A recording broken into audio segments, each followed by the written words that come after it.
Question of the day. All right, welcome back. Whitlock and Wiley, LeVar Arrington, TJ Husmanzada are back. Time now for Darnell's question of the day. All right, take it away, homeboy. You feeling better? A little bit. We almost there, man. Club boys. Club boys. Let's move to Jimmy Garoppolo, who's about to make his first Super Bowl start. There it is. Ooh, hey, girl. Jimmy G was supposed to be Tom Brady's replacement, but the Patriots shipped him out of town a couple years ago. Now he's headed to the big game while Tom Brady's looking older by the day. He could have played his last game in New England. Want to ask you guys, you think the Patriots regret trading Jimmy G? Yeah, I think Belichick does. Yeah.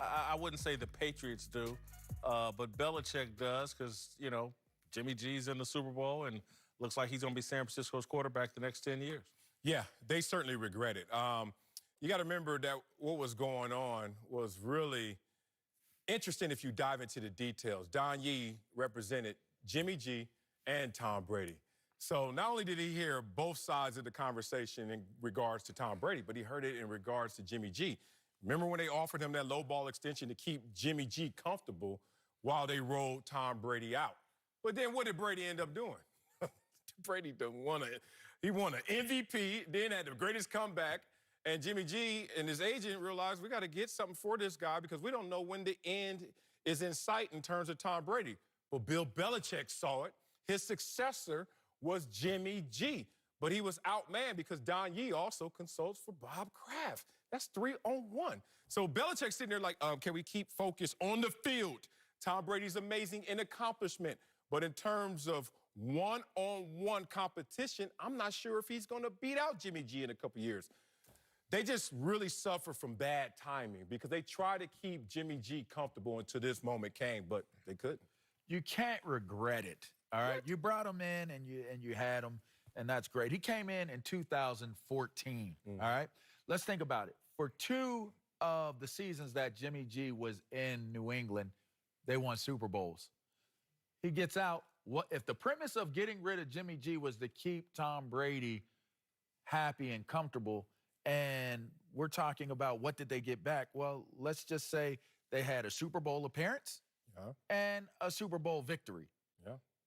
That is more than a payoff for keeping Tom Brady comfortable. What if you think Belichick feels like he could have won that or done the same thing with Jimmy G? Well, and again, and if I'm being asked that, I would say, let's not get carried away about Jimmy Garoppolo, all right? He has done a fine job of fitting what Kyle Shanahan has needed, which is leading that offense as someone who is at the quarterback's position. He has not been the catalyst of why the San Francisco 49ers are winning. So you would have to ask yourself, is Jimmy Garoppolo going to be the catalyst of the New England Patriots? Tom Brady wasn't a catalyst for many of those Super Bowl runs and wins. I mean, especially the early ones. But he's got enough. He was a catalyst of enough. That comeback? Yeah, but he was the comeback. Yeah, but not in the beginning. No regrets. You don't have regrets because the previous season, they're down big to the Falcons. He brings them back. They win that Super Bowl. They just won the Super Bowl last year. It's no guarantee if Jimmy G's on that team, you win that Super Bowl. Did they mortgage the future by doing that? Of course. Yes. Regret? No, you don't regret it because you just won a Super Bowl last year. Got knocked out in the first round. It happens. I mean, Jimmy G just threw the ball 8 times Sunday. He threw it 8 times. And so it's what he's leading the offense, but he's not the reason. As Bucky would say, is he a tractor or a trailer? So in this past week, he was a trailer. But Brady threw 2 touchdowns and 3 interceptions and won a Super Bowl, and we gloss over the fact that Brady wasn't. You saying Jimmy G couldn't have done that? Jimmy G couldn't have done that? We don't know.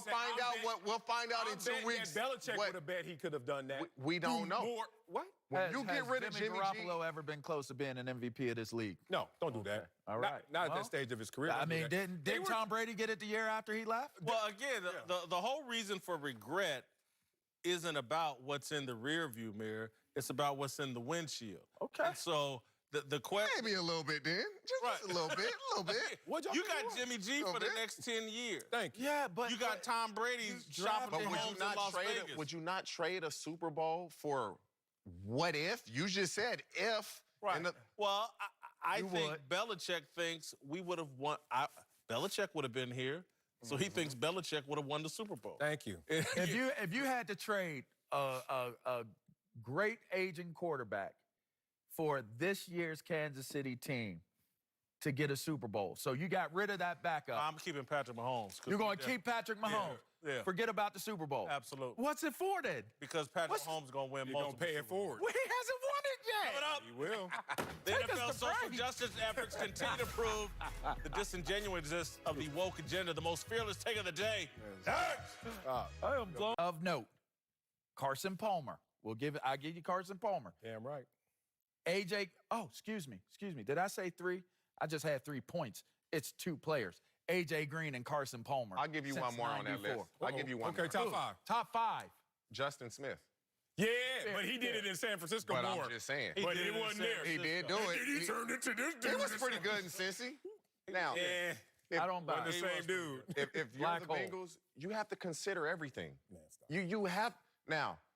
If you don't get Joe Burrow and your consolation prize is Tua, if you can do that, that's a hell of a consolation. Sure That's is. a great trade for that. If you can get Tua, you have to consider if somebody makes you an offer that you say, "Oh man," then you do it. If it's enough where you think about it, you have to do it. This quarterback draft is pretty heavy. You got Burrow at the top. You got Tua. You got Justin Herbert. Those 3 guys. Some people have Justin Herbert as their #1 quarterback. I know that for a fact. So if the Bengals, with all the pieces they're going to need, you have to consider it. Yep. I think Joe Burrow is by far and away the best quarterback in the draft. Better than Tua? By Yeah. far and away? By far and away. I bet you that. I see By that far and 15 away. years, They 15 both years. played with great talent. I never easy. seen Tua have a year like Burrow. We've discussed this before. Oh, wow. We have not, have we? No, we haven't. Greatest we also college- didn't have the same passing coordinator, passing offense in that scheme. Hey, But, okay. Give me the best Okay. scheme in the world. If I can't execute He's it, the it most don't matter. accurate quarterback ever in college football. Hold on, you talking about Tua? Oh, I'm No. just saying I like Tua, but I'm not trading Joe Burrow because of story. It's talent and story. You got to think, Cincinnati, this is a business. What is the NFL? A TV show. You going to let a hometown dude get away with that level of talent? Well, again, the question is consider, though, and so that means you never know what you're going to get offered. And if you get, we got to remember this about the quarterback draft. Yes, John Elway went at the top of the draft, but Joe Montana didn't. Tom Brady didn't.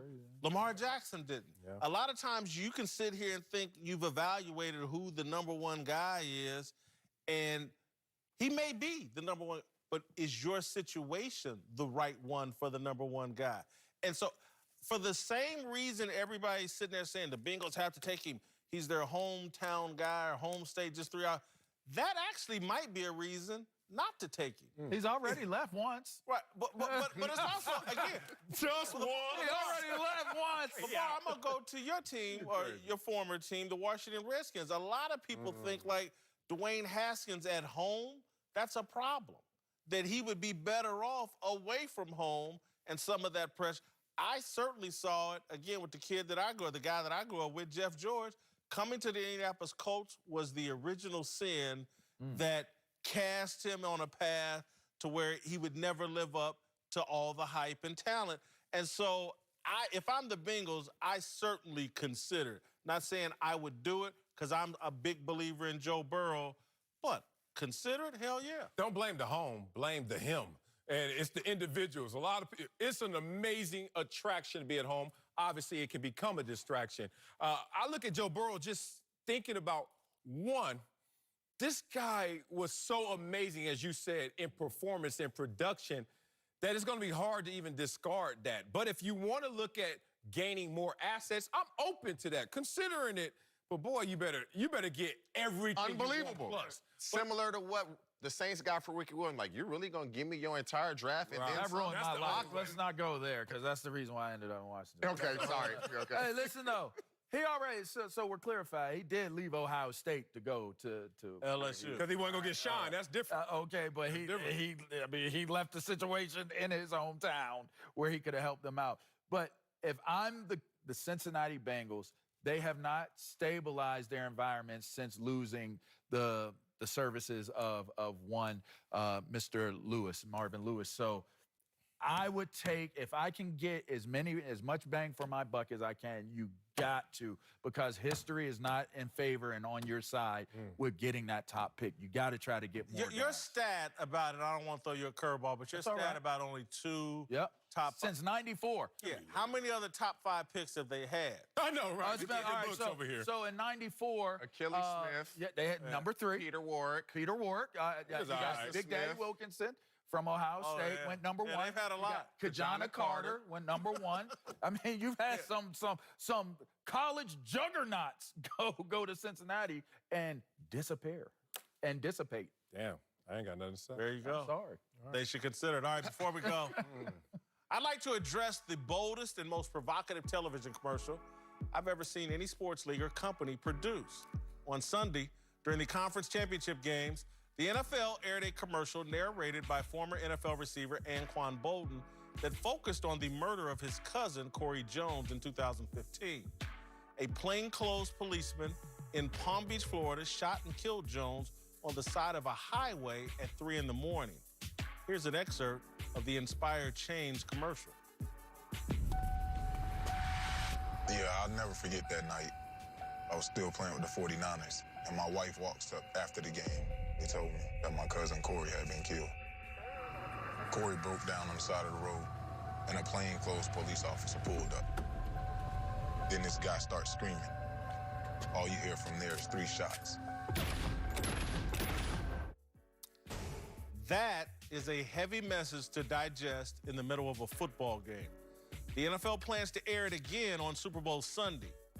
I can't think of another sports league that would use its largest platforms to deliver a message that divisive and dark. The NBA, which is allegedly Wakanda, sure as hell wouldn't do it. The association sticks to Nike-approved pregame T-shirts and Daryl Morey's Twitter feed when it comes to upsetting a segment of its fan base. You'd think the woke sports media would have spammed their social media feeds, blogs, talk shows, and newspapers with content praising the NFL for such a bold gesture. But, as best as I can tell, it's been mostly crickets from the woke, which to me makes clear the disingenuousness of their agenda. The NFL and football are held to a standard that isn't applied to any other sport. The sports woke hate football far more than they love justice. Also, the Corey Jones case doesn't fit the traditional media narrative. Jones, a college grad and a church musician, pulled his .38 revolver in self-defense and ran from the policeman. The policeman had driven his unmarked van up the wrong side of a highway ramp to confront Jones, who was sitting in his broken-down car talking to a tow truck company on his cell phone. The tape recording of Jones's conversation with the tow truck company proved that the police officer never identified himself before firing shots at Jones. It took the Florida jury just 4 hours of deliberation to convict Jones of the killer, convict Jones's killer. The judge sentenced the police officer to 25 years. The criminal justice system worked for Corey Jones and his family. They received justice for the murder of their loved one. Our criminal justice system is imperfect and in need of reform, but there are no perfect systems. The NFL and football are not perfect either, but they have worked beautifully for Anquan Bolden and countless other black men. Bolden won a state championship in high school, a national championship in college, and a Super Bowl during his 14-year NFL career. He was the league's 2015 Walter Payton Man of the Year. He played in 3 Pro Bowls. He earned $65 million. And now, through the league's support of the Players Coalition, Bolden is a champion of criminal justice reform. Can we stop with the nonsense? The NFL is a Klan rally. No industry or sports league has done more for more black men than the NFL.